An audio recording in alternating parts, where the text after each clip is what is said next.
বাহ বাহ বাহ বাহ, চমৎকার দৃশ্য। আমি তো কল্পনাই করতে পারিনি যে আমি এই অফিসে এসে এরকম একটা দৃশ্য দেখতে পারবো। কি ব্যাপার, এটা আমি কি দেখছি রাকিব?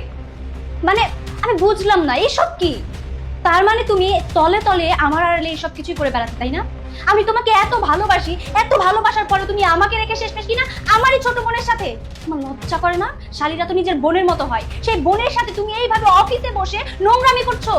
অফিস একটা পবিত্র জায়গা, সেই অফিসে বসে তুমি আমার বোনের সাথে নোংরামি করছো, তাও কিনা আবার আমার অজান্তে।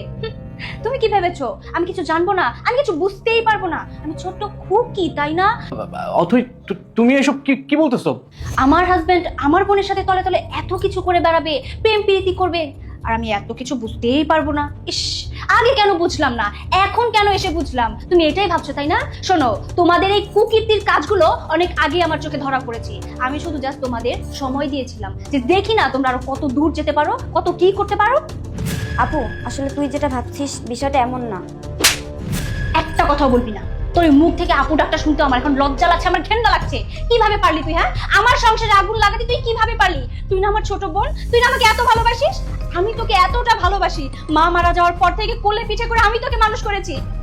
আমি আমি তোকে পড়াশোনা করাচ্ছি। আমার অনেক ইচ্ছা ছিল তোকে আমি অনেক বড় বানাবো, সেজন্য তোকে হোস্টেলে রেখে আমি পড়াশোনা করাচ্ছি।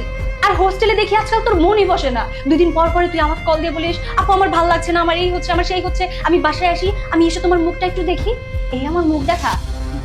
আসলে তুই তো আমার মুখ দেখতে আসিস না, আসিস তো আমার হাজবেন্ডের মুখ দেখতে। এখন তো আমার হাজবেন্ড বললে ভুল হবে, এখন আমার হাজবেন্ড তো তোর প্রপার্টি, তাই না? অথই, তুমি এসব কি বলতেছো? আমি তো কিছু বুঝতে পারতেছি না। তোমার তোমার ছোট বোন সম্পর্কে তুমি এগুলো বলতেছো, তোমার কি মুখে একটু বাঁধতেছে না?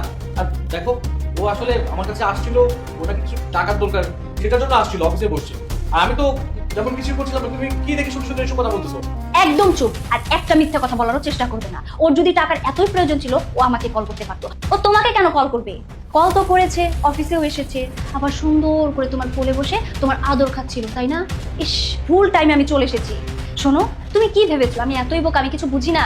আমার বোন যে মাঝে মধ্যে আমার বাড়িতে আসে, যেদিনই আমার বাড়িতে আসে সেদিনই তুমি অফিস থেকে তাড়াতাড়ি বাড়িতে চলে যাও, গিয়ে আমাকে আদর করো, যত্ন করো, আমাকে খাইয়ে দাও, খুব সহজে আমাকে ঘুম পাড়িয়ে তারপর তুমি কি করো? তারপর আমার বোনের কাছে চলে যাও। না হয় তুমি আমার বোনকে নিয়ে বারান্দায় গিয়ে হাওয়া খাও, বাতাস খাও, আমার বোনকে গুনগুন করে গান শোনাও। আর তা না হলে মধ্যরাতে তুমি আমার বোনের রুমে গিয়ে তার সাথে ইটিস পিটিস করো, তাই না? লজ্জা করে না তোমার? তুমি কি ভেবেছো আমি ঘুমিয়ে গেছি? আমি ঘুমাইনি। আমি একটা মেয়ে, আমি বুঝতে পারি যে আমার হাজবেন্ডের নজর ঠিক কোন দিকে যাচ্ছে, আমার হাজবেন্ড কখন একটু এদিক সেদিক হয়ে যাচ্ছে, কখন তার মন মানসিকতা চেঞ্জ হচ্ছে। একটা মেয়ে মানুষ না এটুকু ধরতে পারে, কারণ সে তার হাজবেন্ডকে ভালোবাসে। তার হাজবেন্ড কি